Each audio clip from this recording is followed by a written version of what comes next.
Trains in the UK can often be quite susceptible to delays, ranging from things like leaves on the line and congestion to much more serious events like power outages or landslips.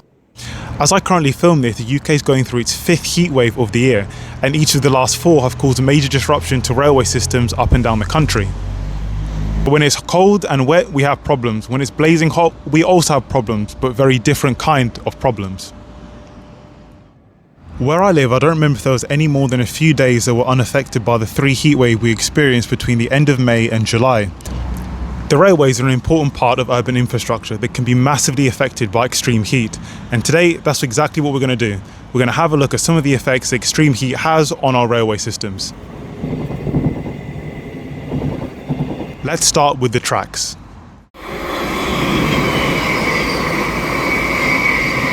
There are several parts of the railway that are affected by extreme heat, and that will depend on the type of railway and the location.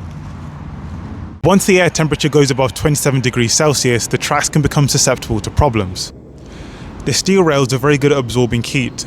For however hot the air temperature is, the rails could be anywhere between 15 to 20 degrees hotter. The steel rails can expand and push against other pieces of rail, and if this continues, the tracks will begin to buckle. The technical term for this is called a heat kink.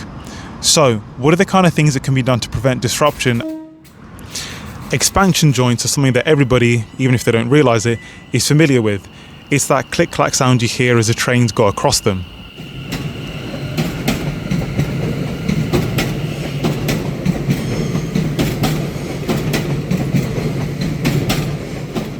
As I understand it, pieces of rails that are very long are stretched and then joined together via welding with other long pieces of rail that have also been stretched. This stretching of the rail applies a tensile or pulling force, which means they can cope with higher temperatures. For existing rails, it is this 27-degree air temperature where the rails are at risk of buckling, but newer rails can cope with slightly higher temperatures. While it may sound basic, painting some of the rails white can help reduce the amount of heat they absorb. When compared to unpainted rails, there can be as much as a 5 to 10 degree temperature reduction.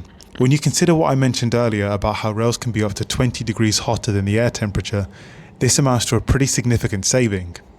Something else to acknowledge is the type of track. Ballasted track, where the rail rests on sleepers that are embedded in loose crushed stone that support the sleepers, are the most common type of track layout we use here in the UK. When compared to the alternative slab track, ballasted tracks don't tend to keep rails in place quite as well when the temperature gets super high. Slab tracks, like you see here, are much more resilient to higher temperatures and are the main type of track being used for HS2 and can be most notably seen on HS1 and the DLR, and they're much better at keeping tracks in place than the more common ballasted track. Slab tracks mount the rails directly onto solid concrete or a base compared to ballasted tracks. The downside to slab tracks is that the initial cost is much higher than ballasted, even though the maintenance costs are lower. Other heat adaptations and safety measures that are less obvious include installing probes that alert network rail when track temperatures rise, giving them a chance to address it, and replacing track, particularly for more sensitive areas. These areas with a high amount of switches and crossings mean that speed restrictions are required. Track renewal, like we've seen at London Bridge, means switches and crossings can resist higher temperatures, leading to less delays. Some parts of the railway will just burst into flames. Trackside fires caused by dry vegetation are not uncommon, and these are often caused by sparks generated when trains break. Overhead electric wires are also a point of vulnerability. Similarly to the track, the metal wires expand, but this time they sag. You might have seen these peculiar looking wheels and plates out of the window. These are a tensioning system which pulls the wires back into place as they sag, mitigating the issue.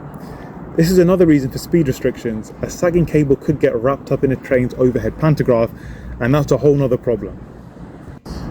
Now, there are some more unusual heat-related issues that I haven't actually heard of before.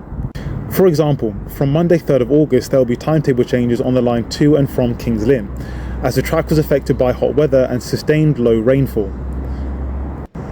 This resulted in the track dropping in places and becoming uneven. Network Rail are applying speed restriction for safety purposes and cutting some services. Network Rail further plan to use tamper trains that can lift the track and push stones underneath it and create more of a solid foundation so trains can run more smoothly. Cooling signalling equipment is also an issue. excessive internal temperatures in signalling cabinets that can exceed 70 degrees, which could lead to signal failures, resulting in not just train delays and service disruptions for a few hours, but potentially for several days, which can also result in higher maintenance costs. Network Rail are already investing and trialling ways signalling equipment can be cooled down.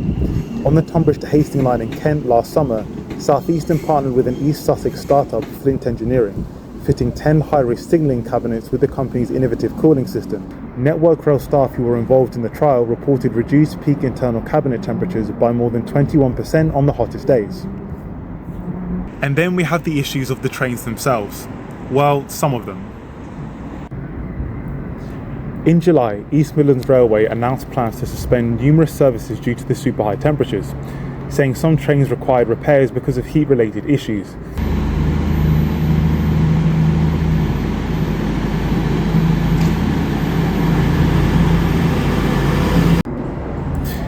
These heat-related issues were affecting services between Nottingham and Workshop and between Nottingham and Leicester.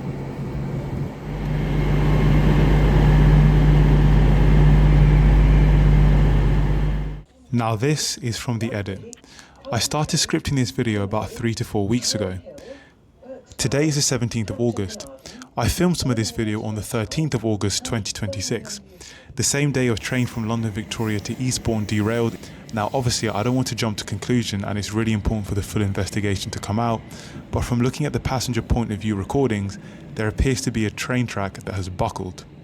But that's not all, because the following day another train derailed, this time a Greater Anglia service near Wickford in East Sussex. Again, not to speculate, but it's important to note that these incidents happen on 2 of the hottest days of the year in the hottest part of the country, down south. Not surprisingly, there's been a lot of speculation that the hot weather might have something to do with it. Network Rail clearly felt the need to release a statement on the 14th of August, the second day of the derailment. Whilst they will conduct their own internal investigation looking at all the possible causes and factors, they did say the unprecedented hot and dry weather that we have experienced this summer has presented exceptional challenges to the railway.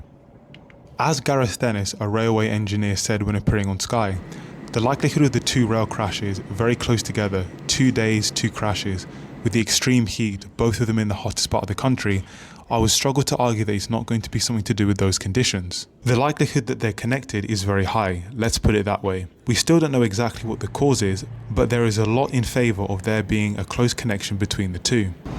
So, those are some of the impacts extreme heat has on our railways and some of the things that Network Rail are doing to keep us all moving, and crucially, moving safely.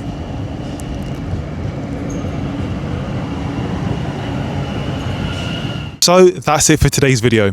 Don't forget to comment, like, share, take care, and I'll see you in the next one.